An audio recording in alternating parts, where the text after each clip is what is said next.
მოგესალმებით ძვირფასად ალემაყურებლებო, ისტორიის გაკვეთილი კვლავ ეთერშია. მე გახლავართ მისი ავტორი და წამყვანი ჟურნალისტი თამარ ბელქანია.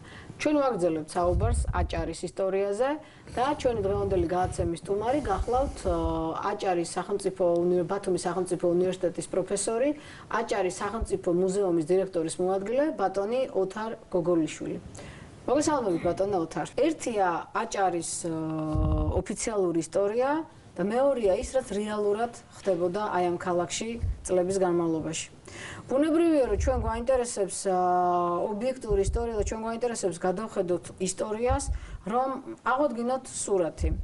აჭარა, რომელიც ყოველთვის ძალიან მნიშვნელოვანი რეგიონი იყო საქართველოსთვის, აჭარა, რომელიც იყო ყოველთვის ოსმალეთსა და რუსეთის იმპერიას შორის ფარული გარიგების თუ ფარული შეთანხმების თემა და საგანი, რეალურად რა იყო ბათუმის აჭარის ისტორია?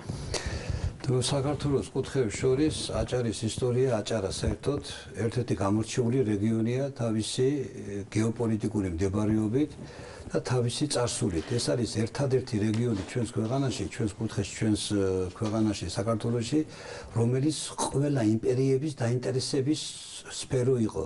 ეს იყო ოსმალეთის იმპერიის დაინტერესების სფერო და რა თქმა უნდა შემდეგ რუსეთის იმპერიის დაინტერესების სფერო.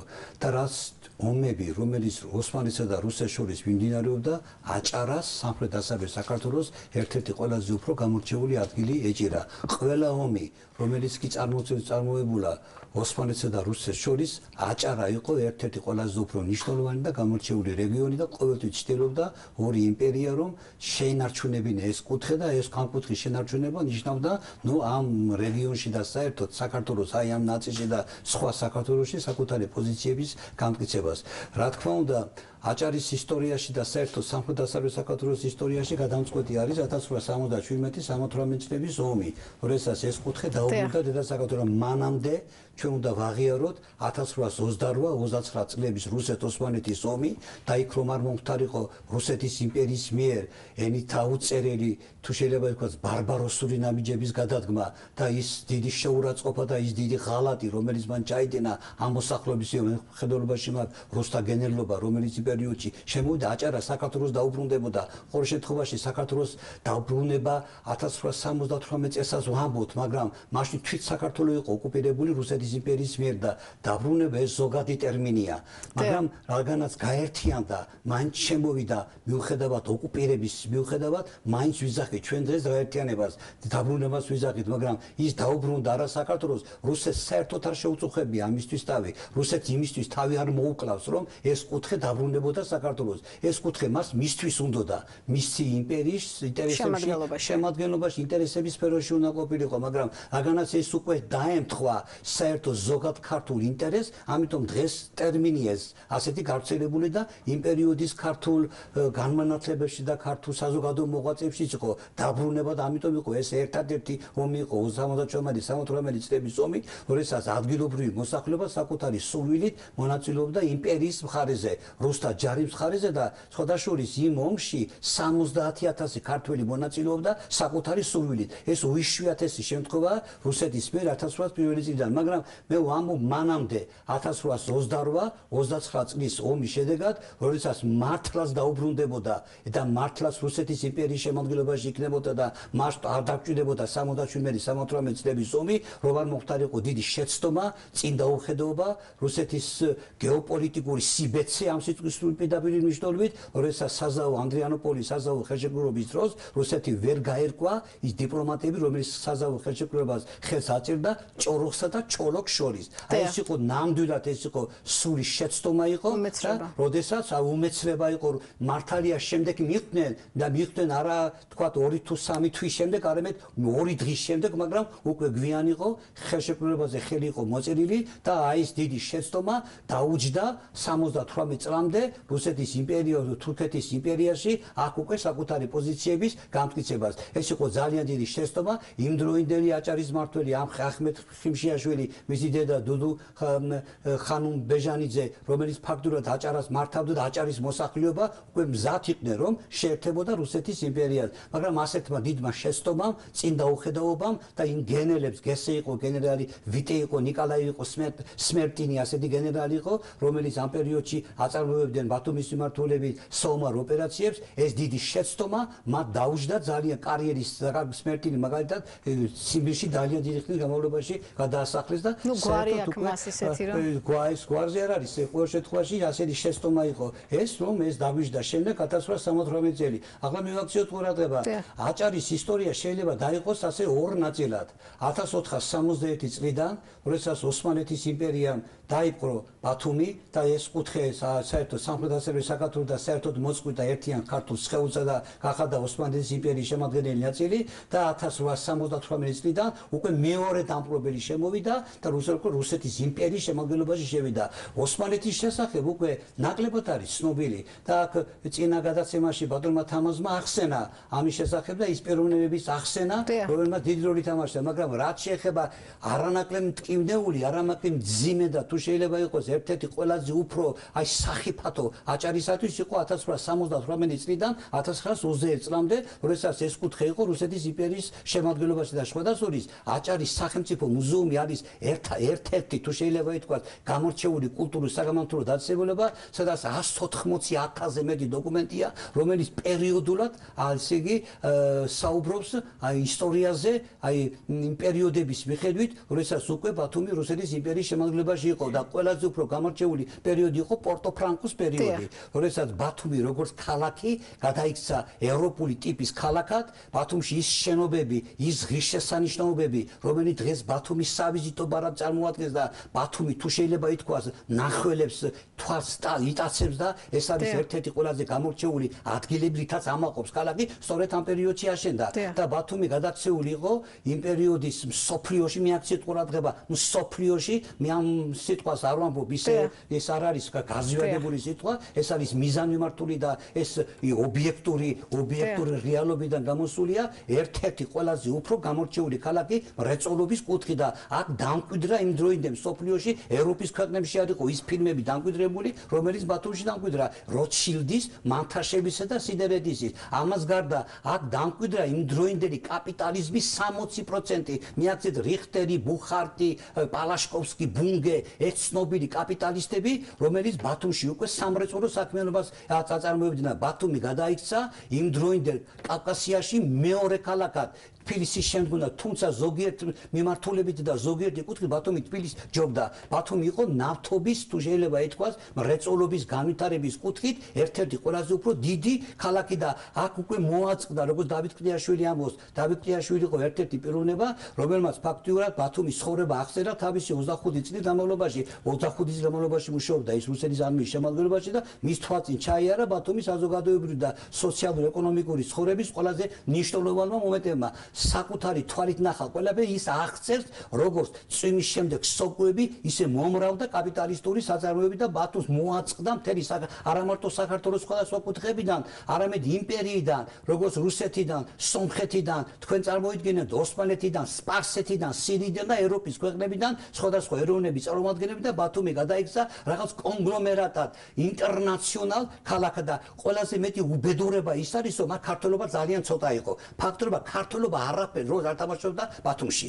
ეს იყო ერთ-ერთი თუ შეიძლება ითქვას გამორჩეული ადგილი, სადაც ქართველობა 1878 წლიდან 1892 წლამდე მე სპეციალურად ვამბობ ამ თარიღს, რადგანაც ეს თარიღი იყო ყველაზე უფრო გარდამტეხი ბათუმის ისტორიის ცხოვრებაში. პორტო-ფრანკო იყო 1878-დან 1886-მდე და 86 წელს სამხრეთს გაუქმა ის რუსეთის იმპერიამ. 86 წლიდან 1898-მდე ეს იყო ტოლვა მასიური შემოდინება სოფლიოს სხვადასხვა კუთხიდან ბათუმში მოსახლეობის და ყველაზე ნაკლები ქართველი იყო. ქალაქი ცენტრში ბათუმში არც ერთი ქართველი არ ყოფილა და ეს იყო რაღაც საშინელი მდგომარეობა და ამას განიცდიდა არ მარტო დავით ყდიაშვილი, რომელიც მართალია ქართული სახელი და გვარი ჰქონდა, ეს კლასიკოსი ცნობილი ქართველი მწერალია, მაგრამ საკუთარი თვალით აღწერდა იმ მდგომარეობას, რომელიც მდგომარეობაში ქართველობა იყო ჩავარდნილი. აქ იყო რუსები, იყო სომხები, იყო ბერძნები და უცხოელები, ფრანგები, გერმანელები, იტალიელებიც იყო და არა ქართველი. ქალაქის ცენტრში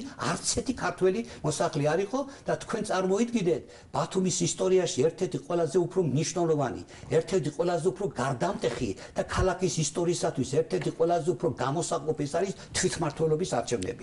თვითმმართველობამ განსაზღვრა ბათუმის მომავალი. ხოდაშურის 1890 8 წლის 1 ოქტომბერს ბათუმის მოსახლეობა მიიღო უფლება თვითმმართველობის არჩევნებისა და აქ უდიდესი როლი ითამაშა ეს განსაკუთრებით უნდა ითქვას საგანგებოდ უნდა გამოიყოს და მე ვთხოვ რომ აბსოლუტურად ყველამ ამას უნდა მიაქციოს განსაკუთრებული ყურადღება შემდეგმა პიროვნებებმა ამ პიროვნების სახელი და გვარის დავიწყება ისეთი რომ კაცმა საკუთარი მშობლის სახელი და გვარი დავიწყოს მithumetes ბათუმელების რომელმაც უნდა უმადლოდეს ამ ადამიანს ბათუმის ქართულ ქალაქად გადაქცევაში და ქართული სულის განმტკიცების საქმეში ეს არის გრიგოლ ვოლსკი ეს იყო წარმოშობით პოლონელი ექიმი იყო ერთადერთი განათლებული ექიმი იყო სხვა შორის რომელიც არტურ ლაისტის ცნობილი გერმანელი მწერალი და საზოგადო მოღვაწე პირდაპირ ბათუმელებს გაუმართლა რომ ქარმა თუ ბედმა გადმოაგდო ამ კუთხეში და ამ ქალაქში შემოიყვანა ეს პოლონელი ესე იგი ქალაქში სასხოვრებლად და სამოღვაწეოდ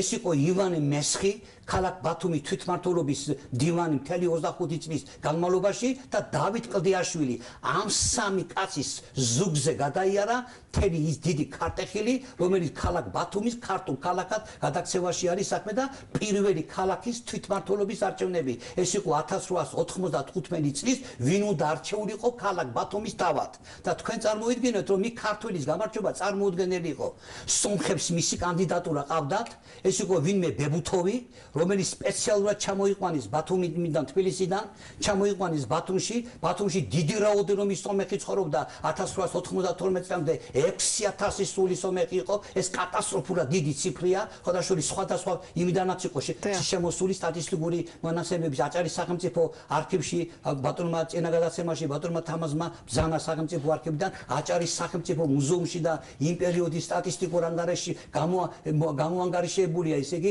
რა ვინ რა სახის მოსახლეობა იყო ბათუმში სომხები იყო რუსები იყო მე ეს ყველაზე ნაკლები ქართველები იყო და თქვენ წარმოიდგინეთ იმ სტატისტიკურ ანგარიშში ქართველობა იყო ასეთ გურულები ცალკე ხალხად იყო იმერლები ცალკე მეგრელები საერთოდ ქართულად არ თვლიდნენ მეგრელები ნეპანიატნი ნაროდნოს ასე წერია ონის კავკასკი პლემიონ პირდაპირ ეწერა სვანები და აჭარლები კი თურქებში იყო იმაში და აი სწორედ ასეთ პირობებში სომხები მისი პიროვნების კაცის გაყვანას სურდათ ეს იყო ბებუთოვი და პირდაპირ გაიძახოდნენ რომ ქალაქის თავი უნდა იყოს ან რუსი ან სომეხი და ქართველსო თქვენ არც კაცი მოგეძებნებათო და არ ჭკუა გაქვთ იმდენი რომ ქალაქი მართოთო ამიტომ ქალაქის მართლობა ან ჩვენ არ რუსებს დაგჭებაო და თქვენ წარმოიდგინეთ რაოდენ განცვიფრება და რაოდენ დიდი თუ შეიძლება ითქვას ქართველების გამარჯვება იყო როდესაც ქალაქის თავად გაიყვანეს ლუკა ასათიანი ეს იყო უდიდესი გამარჯვება ეს იყო ქართული საქმის გამარჯვება და ამ გამარჯვებაში უდიდესი წვლილი დიდმა ილია ჭავჭავაძე შეიტანა ლუკა ასათიანი იყო ქალაქ ქუთაისის მერი ქალაქის თავი იყო რომელმაც ქუთაისის ქალაქად გადაქცევის საქმეში უდიდესი წვლილი შეიტანა ის იყო უაღრესად განათლებული და ქალაქ სამეურნეო საქმეებში განვითარებული პიროვნება დაახლოებული იყო იმდროინდელ ქართულ საზოგადო მოღვაწეებთან შესანიშნავად ისტუმდა ილია ჭავჭავაძეს და 1895 წლისათვის როდესაც დაისვა საკითხი ქალაქ ბათუმში ქალაქის თავად ქართველის გაყვანის შესახებ ეს კაცი იყო გადამდგარი იყო თანამდებობიდან და სწორედ გრიგოლ ვოლსკის ივანე მესხისა და დავით კლდიაშვილის დიდი ხვეწი წინადადებითა და ილია ჭავჭავაძესთან თუ შეიძლება ითქვას ძალიან დიდი ძალისხმევით თხოვეს რომ დაეთანხმებინა ეგეთ ეს ადამიანი ჩამოსულიყო ბათუმში და ბათუმში ქალაქის თავის კანდიდატურაზე ეხარაკენჭი ახლა თვითმმართველობის არჩევნები მიმდინარეობს და ძალიან ძლიერი არის და წინ წამოწეული არის თუ შეიძლება ითქვას აი ეს ვითარება და ეს სიტუაცია კატეგორიული წინამდეგი იყო ლუკა ასათიანი ჯერეთი ასაკიანი იყო შემდეგ მეორე კი ის უკვე დიდი ხანია გასული იყო ის ფაქტიურად მშობლებაში იყო მაგრამ რადგანაც ილია ჭავჭავაძემ თხოვა და ქართველებმა თხოვა დაუჩოქეს ფაქტიურად ეს ადამიანი იზოლებული გახდა ვარი ეთქვა თავისი უარყოფა მან უკან წაიყო ჩამოვიდა იყარა კენჭი ილია ჭავჭავაძე სპეციალურად ჩამოვიდა თბილისიდან ბათუმში იმ დღეს 1895 წლის სექტემბერში როდესაც ჩატარდა ქალაქის თავის არჩევნები ის ერთი წამითა საარჩევნო ყუთს არ მოშორებია, იქ შეურაცხყოფას მიაყენეს ილია ჭავჭავაძეს და ამ შეურაცხყოფას გრიგოლ ვოლსკიმ საკადრისი პასუხი გასცა და გაიმარჯვა ლუკა ასათიანმა და ლუკა ასათიანის გამარჯვება ეს იყო გარდამტეხი ქალაქ ბათუმის ცხოვრებაში, ქალაქ ბათუმის ქართულ ქალაქად გადაქცევაში და ის უდიდესი და უბრწყინვალესი შენობები, ის უდიდესი ქალაქის ქართულ ქალაქად გადაქცევის საქმეში, რომ აი ესე იგი ამ პერიოდში არის ეს გაკეთებული და მეაქციეთ ყურადღება. მე მხოლოდ ჩამოთვლი ბათუმის ვაჟთა გიმნაზია დღევანდელი ბათუმის სახელმწიფო უნივერსიტეტის შენობა. ეს არის ბათუმის სავიზიტო, ულამაზეთი, ბაროკო სტილი გაკეთებული. ეს უშუალოდ ლუკა ასათიანის ინიციატივით არის გაკეთებული. ქალაქ ბათუმში ერთ-ერთი ყველაზე უფრო გამორჩეული და ღირსშესანიშნავი შენობა, რომელიც დღესაც კი მნახველებს თუ შეიძლება ითქვას, ატყუებს თავისი არქიტექტურული გრანდიოზულობითა და სილამაზით. ქალაქ ბათუმის მერიის შენობა უშუალოდ ლუკა ასათიანის ინიციატივით არის გაკეთებული. ქალაქ ბათუმის ნომერ პირველი სკოლა, ეს ლუკა ასათიანის ინიციატივით არის გაკეთებული.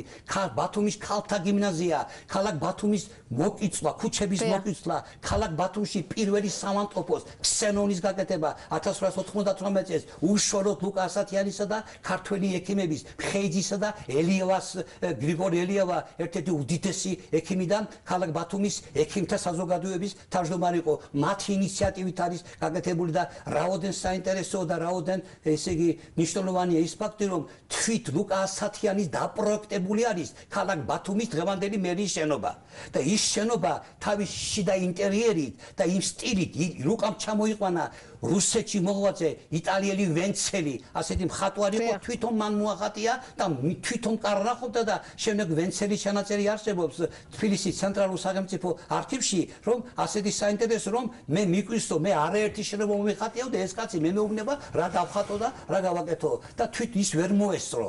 ამ ქალაქ შენობის გახსნა 1901 წელს ის მოულოდნელად გარდაიცვალა და ახლა დადგა საკითხი უკვე მეორე არჩევნების შესახებ და მეორე არჩევნებში უკვე სომხები და სხვა რუსები განსაკუთრებით იმუქრებოდნენ და ქალაქ ბათუმის სამხედრო გუბერნატორი პირდაპირ იმუქრებოდა რომ არავითარ შემთხვევაში ქართველს არ გაუშვებო იმაშიო ქალაქ ბათუმის თავათო და აქაც დიდმა ილია ჭავჭავაძემ, აქაც იმავე გრიგოლ ვოლსკიმ, აქაც იმავე ივანე მესხმა, დავით ყდიაშვილმა და სხვათა შორის კიდევ ერთი 1888 წლის 1 ოქტომბერი არის ქალაქ ბათუმში თვითმმართველობის არჩევნების დღე და ქალაქ ბათუმის თვითმმართველობის ესე იგი მუშაობის პერიოდი 36 ხმოსანი არის არჩეული პირველ თვითმმართველობაში, მასი ცენზიანი არჩევნები იყო.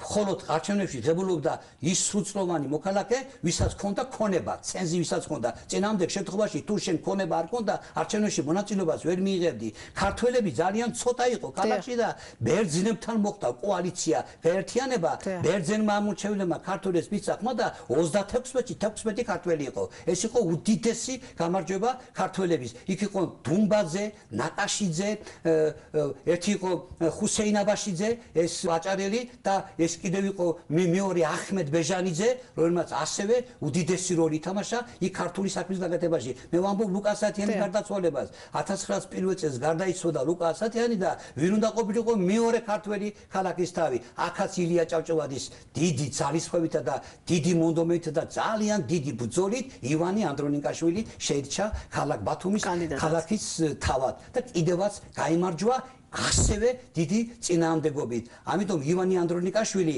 1901 წლიდან 1916 წლამდე სანამ ფაქტურად თვითმმართველობა და საერთოდ ცარიზმის იმპერია დაემხებოდა, ბათუმის ქალაქის თავი იყო და ბათუმის ქალაქის თავად გადაქცევის საქმეში ამ ორმა ქართულმა ქართულ ქალაქად გადაქცევის საქმეში უდიდესი როლი ითამაშა.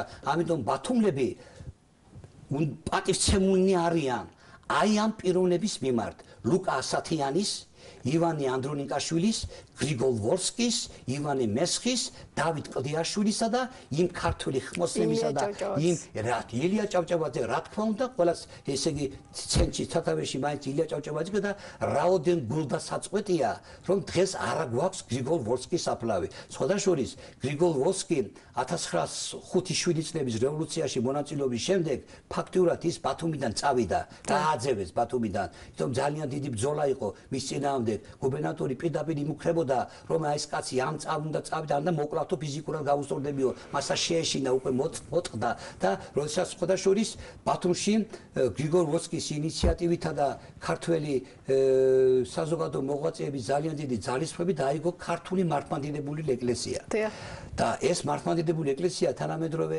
ერას ქუჩაზე და მელიქიშვილის ქუჩის კუთხეში ახლა იქ მრავალსართულიანი შენობა არის გაკეთებული ძალიან დიდი მონდომება არის დღევანდელი ბათუმელი საზოგადოებისა და ასევე ჩვენი აგერ წინა გადაცემაში ბატონი თამაზ ფუტკარაძე იყო ასევე სხვა ისტორიკოსების სხვა არქეოლოგების რომ მოვიძიოთ გრიგორ ვორსკის საფლავი და იქ უნდა გაკეთდეს ან მისი მემორიალური დაფა ან ასევე უნდა იყოს ის სადაც ეს პიროვნება იყო ეს ადამიანი ჩვენ ეს არ ვიცი სად არის დასაფლავებული ფაქტურად გრიგორ ვორსკის საფლავი არ ვიცით მაგრამ იქ არის დასაფლავებული იმ მართლმადიდებელი ეკლესიის შენობაში 1929 წელს ეს შენობა დაანგრიეს და დაიკარგა გრიგორ ვორსკის საფლავი აი ეს არის ბათუმის ისტორია აი ამ პერიოდში და საინტერესო და საყურადღებო ის არის რომ შეიძლება დავყოთ ბათუმის ისტორია ამ პერიოდში შემდეგ ეტაპად პირველი ეს არის 1878 წლიდან 1886 წლამდე პორტო-ფრანკოს პერიოდი და მუხაჯირობის პერიოდი როდესაც წინა გადაცემაში ისაუბრეს მუხაჯირობაზე და ეს იყო პორტო-ფრანკომ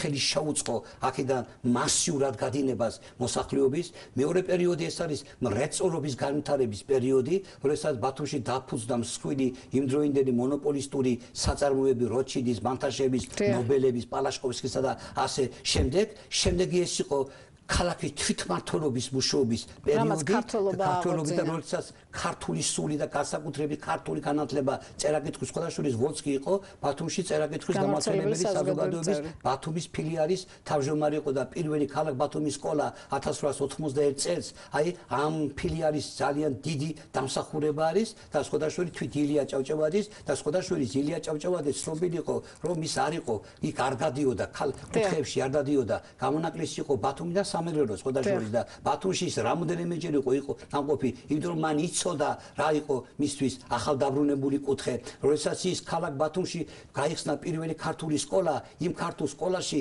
იმ პირველი მოსწავლეებიდან რამოდენიმე მაჰმადიანი იყო და მათ შორის იყო აი ჰუსეინ აბაშიძის შვილები მემედ აბაშიძე ცნობილმა საზოგადო მოღვაწემ სწორედ ეს სკოლა დაამთავრა და იმით ამაყობდა მემედ აბაშიძე რომ მან განათლება მიიღო ქალაქ ბათუმის პირველ ქართულ სკოლაში და მისი მასწავლებელი იყო ცნობილი პედაგოგი მოსე ნათაძე ერთადერთი ქალი იყო ულია აბაშიძე ხოდაშორის მუსლიმანური რელიგია გრძალავდა ქალების სკოლაში საჯარო სკოლებში მიყვანას და ესეც გამონაკლისი იყო და ამ სკოლამ უდიდესი როლი ითამაშა ბათუმში კულტურულ-საგანმანათლებლო საქმიანობის შემდგომი გამტკიცების საქმეში ეს მარტო სკოლა არ იყო ეს არ იყო ბათუმის პირველი ქართული სკოლა წერა-კითხვის გამავრცელებელი სკოლა ასე უწოდებენ მას მხოლოდ განათლებისათვის ეს იყო ქალაქ ბათუმის ინტელიგენციის თავშეყრის ადგილი ეს იყო საჯაროობის ადგილი აქ წყდებოდა ნიშნულოვანი ქალაქში კულტურულ საგანმანათლებლო ცხოვრების საკითხები და ის დიდი საკითხები რომელიც იმ პერიოდში ქალაქში მიმდინარეობდა და განსაკუთრებით აღსანიშნავია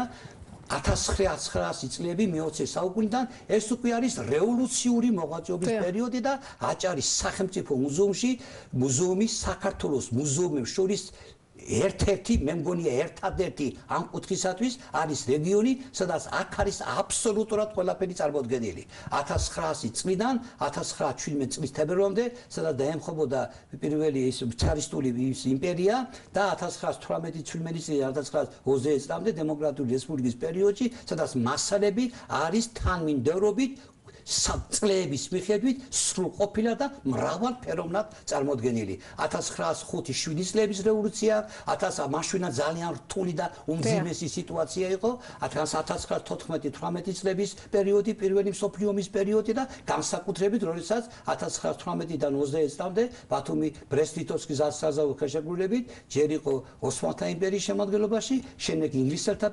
შემადგენლობაში შემდეგ დემოკრატიული საქართველოს შემადგენლობაში აი ამ პერიოდის მასალებში ძალიან საინტერესო საყურადღებო და მრავალფეროვნად არის წარმოდგენილი იმდროინდელი ბათუმის ისტორია სამწუხაროდ ეს ისტორია საზოგადოებამ უკვე აღარ იცის ბათუმს არ უყურებენ აი ამ კუთხით ბათუმს უყურებენ როგორც აი საკურორტო ქალაქს განსაკუთრებით წინა ხელისუფლების დროს სააკაშვილის ხელისუფლების დროს ბათუმს ექცეოდა ყურადღება სწორედ ამ მიმართულებით რომ ბათუმი უნდა გადაქცეულიყო მხოლოდ აი საკურორტო ქალაქად საკურორტო ქალაქად და ნაკლებად ექცეოდა ყურადღება აი ამ ისტორიულ მოვლენებს. აი წინაგადაცემაში ითქვა რომ რუსეთ-თურქეთის ომის ფაქტურად არც ერთი მემორიალი არ გვაქვს ჩვენ აჭარაში. ერთადერთი არის ბობოყვათის ძმათა სასაფლაო და იგი საშინელ საზღამდგომარეობაშია. საერთოდ არ ჩანს ამ ქალაქში რა იყო, როგორ იყო და ეს თუ არის ეს შენობები სავიზიტო ბარათად, აი მაგალითად ერთ-ერთი უნიკალური შენობა ქალაქ ბათუმში ფოსტის შენობა, რომელიც ვაკის ეკუთვნოდა ისე გადააკეთეს და